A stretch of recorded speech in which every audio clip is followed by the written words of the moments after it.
There are 9 critical steps to honestly communicate with anyone at any time.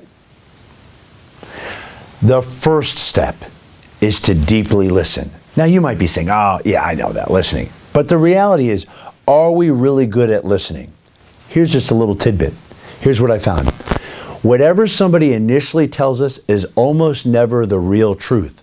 So the problem is, if we listen just on the surface, we don't hear what's really going on. So the question to ask yourself is, how good a listener are you? And are you really probing enough to find out what's really going on? The second step, ownership attitude. We need to take responsibility for our attitude.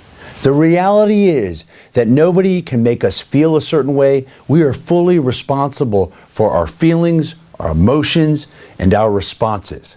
Why is this so critical to honest communication? Sometimes people confuse honesty with brutality, and they do the blame game, when the reality is they first need to take ownership. And when we take ownership, that helps shape the way we communicate. For example, you didn't do this, and I'm just being upfront, versus taking responsibility and saying, I've allowed myself to get upset. I want to talk to you about some things that are on my mind. Is it okay if we have this conversation? That's the primary focus of step 2, ownership attitude. So are you doing the blame game, or are you taking responsibility for your attitude? The third step is to know your purpose and execute on your purpose. We need to know before we go into a conversation, what's our objective? What's our outcome?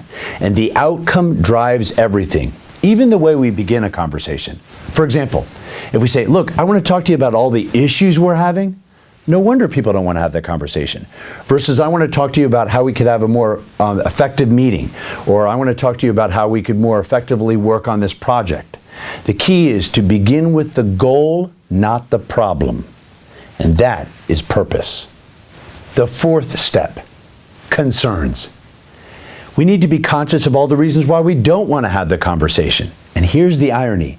The more we share our worries and concerns, the less likely they are to happen. I know that may sound strange, but you know what? The big problem in life is not often the issues we're having, but it's the way we're talking to each other. So if you're concerned about having the conversation that the person may poorly receive it, say so. Because when you say that, it actually gets it out there. And actually, people often try to prove you wrong. You say, I'm concerned you're going to get upset. People will often say, no, I'm not. And they'll actually try to do the opposite. And if they do get upset, that's a perfect opportunity for you to say, that's exactly what I was talking about. I actually am not sure how to talk to you. I'm not blaming you, but I don't know how to do it. So share your concerns. Notice versus imagine. Essentially the distinction between what we notice, which are the facts of the situation, versus imagination, all of our thoughts, opinions, and evaluation. The big problem in organizations is that people think their imagination is a notice, or said differently, their opinions are fact. Here's an easy example. Somebody sends an email. There's no response. What does that mean? What does it mean? They haven't responded. It doesn't mean they didn't respect us. It doesn't mean that they didn't enjoy the email. It doesn't mean that it wasn't helpful. Who knows? What do we need to do? We need to check into our notice, check into the facts, so we make decisions based on notice versus imagination. And that is one of the critical distinctions we need to realize in life to make a difference in our lives. Make requests. Make a suggestion. Anybody can criticize anything, but the key is, are we coming to the table with a suggestion, with an idea? For example, you're frustrated with your boss. You're frustrated with a peer. Instead of saying, well, they're not communicating well with me, why not go up and ask them, look, I'd like to have a meeting once a week in which you give me feedback on how I'm doing in the project. The key is to make the request to move the conversation forward rather than to just get stuck in the present, or even worse, keep revisiting the past.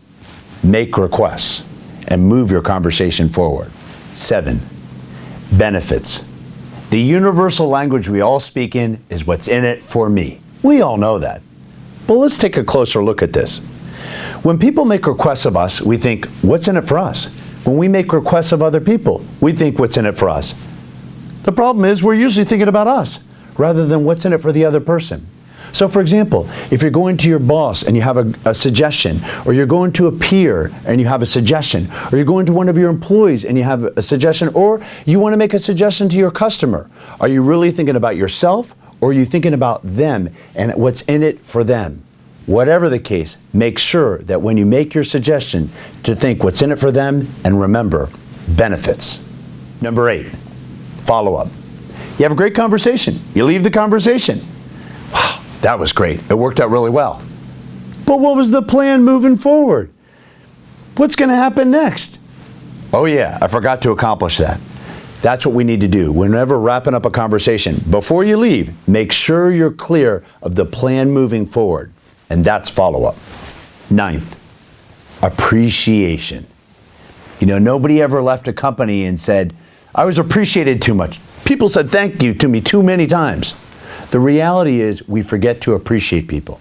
Now, this seems really obvious towards the end of the conversation because everybody's excited. Hey, thanks, we accomplished so much.